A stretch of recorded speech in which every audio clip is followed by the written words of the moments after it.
Okay, so imagine this for a moment. You're walking along a quiet beach, waves, wind, nothing unusual, and then you find something half buried in the sand. Metal, corroded, ancient. You pick it up, clean it, and realize it's not debris. It's a machine. A machine that shouldn't exist. Not because it's broken, but because it's 2,000 years ahead of its time. Now imagine that's not the only case. Throughout history, there are inventions that appear, fully formed, incredibly precise, and then vanish. No clear origin, no gradual development, no explanation that fully fits. And the most unsettling part? Some of them are still confusing scientists today. Stay until the end, because number one isn't just about a lost technology. It's about something we might be underestimating right now. Number 10. The Antikythera mechanism. A machine born far too early. In 1901, divers exploring a shipwreck near Greece recovered what looked like a useless lump of bronze. At first, it was ignored. Then, someone noticed gears, tiny ones, carefully cut, interlocked, purposeful. When scientists scanned it using modern imaging, they found more than 30 gears working together in a compact system. This device could track the sun, the moon, possibly the planets. It could predict eclipses years in advance, and even track cycles tied to ancient Greek games. But here's what doesn't make sense. Machines like this shouldn't exist in that time period. Mechanical systems of this complexity don't appear again in Europe until over 1,000 years later. No prototypes, no blueprints, no earlier versions showing trial and error. It doesn't evolve. It appears, already advanced, and then disappears, which leaves a question that becomes more uncomfortable the longer you think about it. How many breakthroughs were made and then completely forgotten? Number 9. Roman concrete. A material that quietly outlived an empire. Walk into the Pantheon and just stand there for a second. Look up. That dome has been standing for nearly 2,000 years. Earthquakes didn't bring it down. Storms didn't weaken it. Time didn't erase it. Meanwhile, modern concrete often starts failing in decades. So what were the Romans doing differently? Their concrete wasn't passive. It was active. When cracks formed, chemical reactions inside the material would trigger the growth of new crystals, filling the gaps and reinforcing the structure. In other words, it could partially repair itself. And here's where it gets strange. After the Roman Empire declined, this knowledge wasn't preserved. It wasn't improved. It wasn't industrialized. It faded. Today, scientists are reverse engineering it, trying to recreate something that ancient builders achieved through observation and experimentation. 2,000 years later, we're still catching up. Number 8. Puma Punku. Stonework that feels too precise. At high altitude, surrounded by open landscape, lie massive blocks of stone. Some weighing over 100 tons, cut from extremely hard volcanic rock. Now here's the detail that matters. The cuts are not rough. They are clean. Straight edges, perfect angles, surfaces that align with surprising accuracy. Some blocks even fit together like pieces of a puzzle.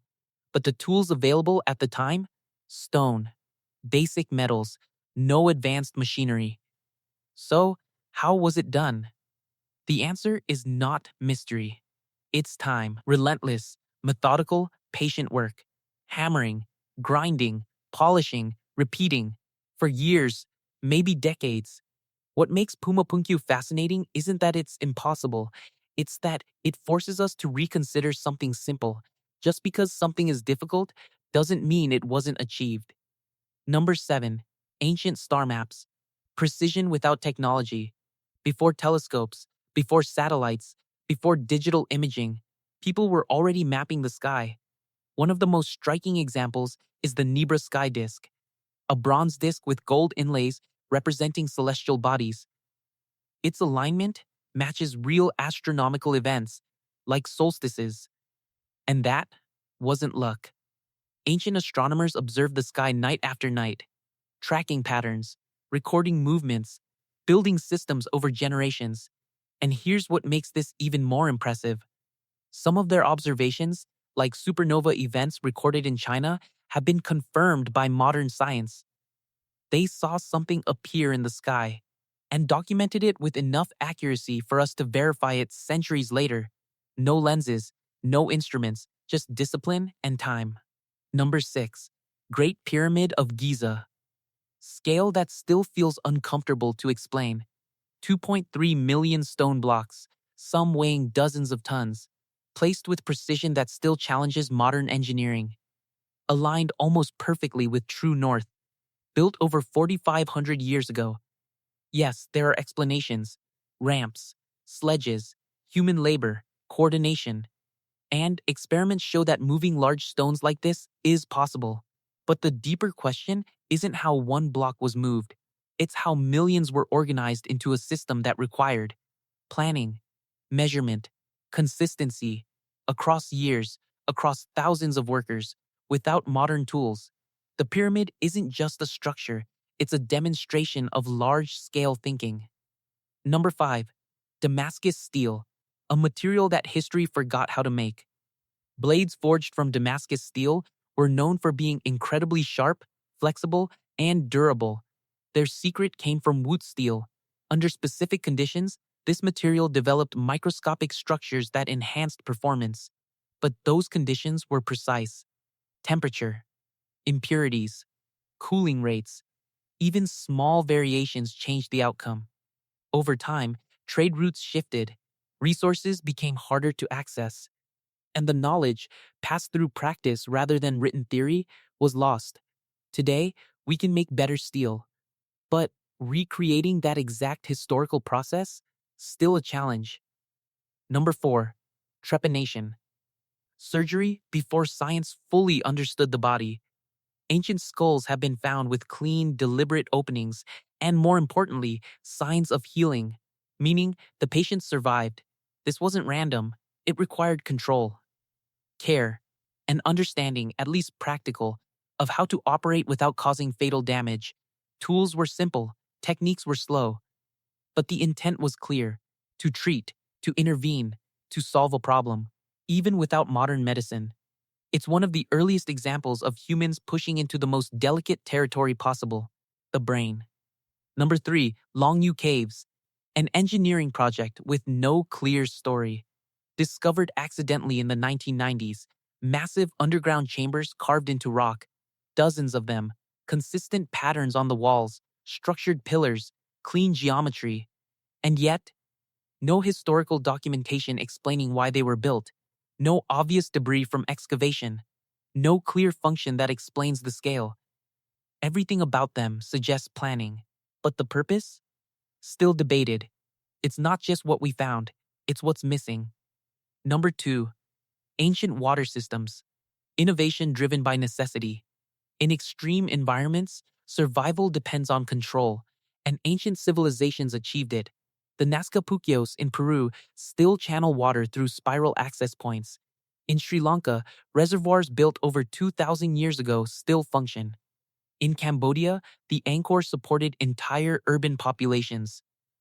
All of this required understanding terrain, calculating gradients, managing flow, without modern instruments, just observation, iteration, and time. These weren't temporary solutions, they were systems built to last generations.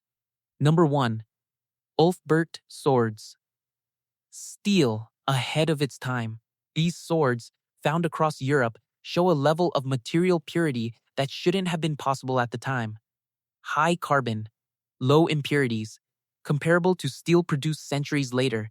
Some were exceptional. Others were poor imitations, suggesting the original method wasn't widely understood. Which leads to a deeper idea.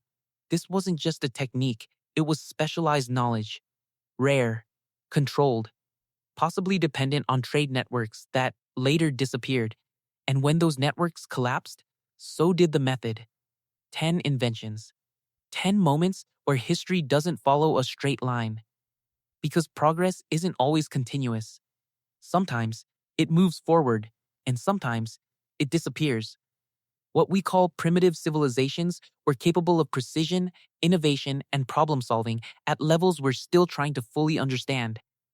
And that leads to one final thought. What knowledge exists today that could be lost tomorrow?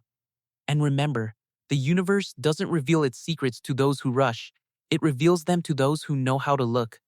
Subscribe and keep listening to the silence.